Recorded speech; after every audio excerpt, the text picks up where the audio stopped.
enormous dome roof, the building always made Noah think of a giant igloo.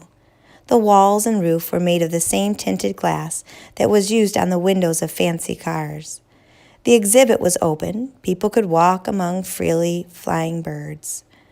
The moment Noah strolled through the entrance, the earthy smell of soil and tree bark invaded him. Trees and flowery plants filled the dome with fragrance and rich oxygen. Small waterfalls cascaded down rocks and threw mist into the air. The Forest of Flight looked and felt like a miniature jungle. Birds soared overhead, and a variety of sounds echoed off the walls. Water splashing, children laughing, streams rumbling, and birds chirping and squawking.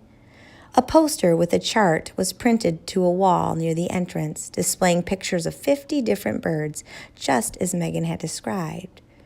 Noah stopped for a minute to search the chart. Halfway down, he recognized one of the birds and gasped. It had a blue body, a bright red bill, and an orange belly. Without doubt, this was the tiny bird that had flown into his room. The chart said it was a Malachite kingfisher named Marlowe. Marlowe, Noah said aloud. He looked to the treetops. Marlowe, are you in here? He headed down a misty path where enormous umbrella leaves draped above him like a live green ceiling. Droplets of water plopped on his shoulders and the top of his head. Around him, a variety of birds perched on branches and steel beams, while a few floated on streams and ponds, and others pecked at seeds on the ground, looking more bored than hungry. Noah scoured the Forest of Flight for Marlowe, but couldn't find him. His search led him to a concrete wall, the wall that had the holes in it, which was what he'd come to see. The holes were about 10 feet up from the ground and 8 inches across. They were dark, the kind of dark that someone could keep secrets in. Noah took a seat on the bench that Megan had written about. He folded his hands across his lap and said under his breath, "This is where Megan sat not long ago." The thought of her sitting here alone made him sad. Noah watched the wall and waited. And waited, and waited. Birds flew in and out of the holes. One had a beak full of straw, and Noah guessed that it was building a nest. He continued to sit and watch. An hour later, a voice announced through a loudspeaker that the zoo was preparing to close. Within minutes, people had cleared out of the Forest of Flight. Noah was alone. If something significant was going to take place, he thought it might be now. More time passed. Except for the chirps and fluttering of the birds, the building was silent. Now that Noah was alone in the building, it seemed larger than ever. Through the glass walls, he watched the sky dim as the sun fell into its autumn slumber.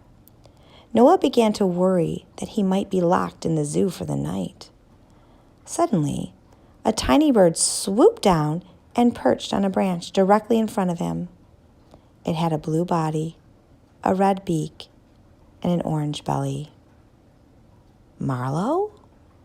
The bird cocked his head first to one side and then to the other. He ruffled his feathers and blinked so many times in a split second that Noah couldn't count the blinks. The boy rose from the bench. Marlowe, do you understand me? Marlowe cocked his head back and forth again and leaped into the air. He circled a clump of trees and landed back on the branch in front of Noah. Noah's jaw dropped. He glanced over his shoulder. As far as he could tell, he was alone with Marlowe. "This is really happening," he said. Marlowe sprang off the branch and left it trembling. He darted through the air and disappeared into one of the holes. How deep are those things? Noah wondered. He stepped forward, wrapped his hands around a rail, and locked his gaze on the hole, waiting. "Come on, Marlowe," he mumbled. "The zoo's got to be closing and Marlowe shot out of the hole, etched another circle in the air, and landed on an open branch. Noah's attention bounced between the bird and the hole. A minute later, another bird darted out. This one was green with a yellow beak. The idea occurred to Noah that he should be taking notes the way Megan had done. He plucked a pen from his jacket and wrote on the edge of Megan's note paper, Marlowe and green bird. A few minutes later, a bird with long wings emerged from the hole. Under green bird, Noah wrote bird, long wings. A fourth and fifth bird flew from the hole, and Noah simply scrawled the numbers 4 and 5. He waited, keeping his gaze fixed on the wall and his pen poised on the paper, but nothing happened. He started to wonder whether anything more than this was going to take place. 5 birds had appeared, but they seemed insignificant. All of a sudden, more birds shot out of the hole, each one directly on the tail of the bird ahead of it. They were flying so close to one another that they blurred together in a stream of colorful feathers.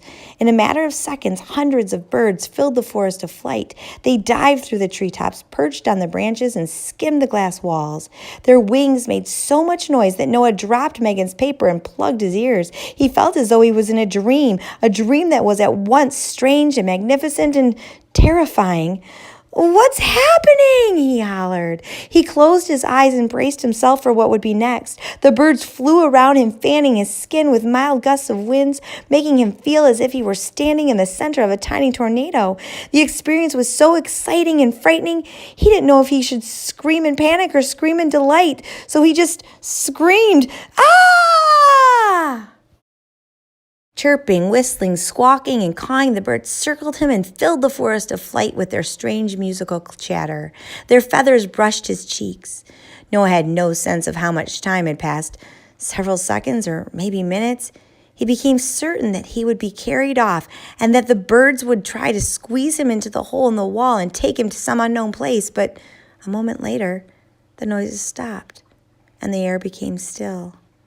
Noah heard only the gurgling streams and splashing waterfalls. He opened his eyes. Leaves and feathers floated around him like ash from a campfire. He looked up at the hole just in time to see the last few birds plunge back into it. As effortlessly as they had filled the exhibit, they had exited. Those that had been there throughout the day went about their normal business, circling treetops and munching seeds. The hole in the wall looked ordinary. A bird coasted out of it, snatched some twigs, and flew back inside. "Wait, Marlowe!" Noah scanned the treetops.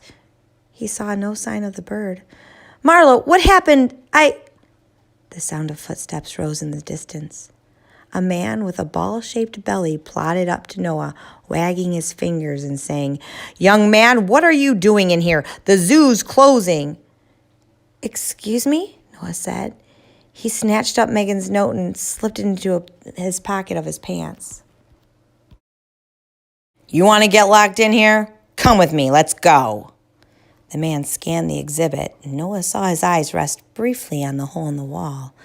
He put his hand on the boy's back and escorted him to the door. Once outside, Noah rushed toward the zoo exit. He was so confused that he felt sick. So much had happened in just a few hours. He pushed through the clutches of the turnstile, raced across the parking lot, and ran down the sidewalk next to the Walker's Boulevard. At his house, he dropped on the couch and sat almost without moving until his parents returned home.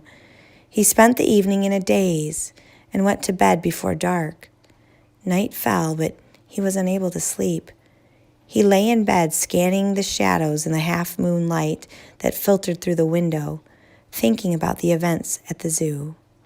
His gaze happened upon his jacket, which he tossed onto a chair. He saw something sticking out of the pocket, something he hadn't put there. He climbed out of bed, walked to the chair, thrust his hand into the pocket, and pulled out a piece of crumpled paper. This time, it was exactly what he expected. Another note from his sister. During the commotion at the Forest of Flight, a bird must have slipped it into his pocket. He smoothed out the paper and sat on his bed to read it. When he finished, he clutched it to his chest and declared, "I cannot do this alone." He knew he had to find help.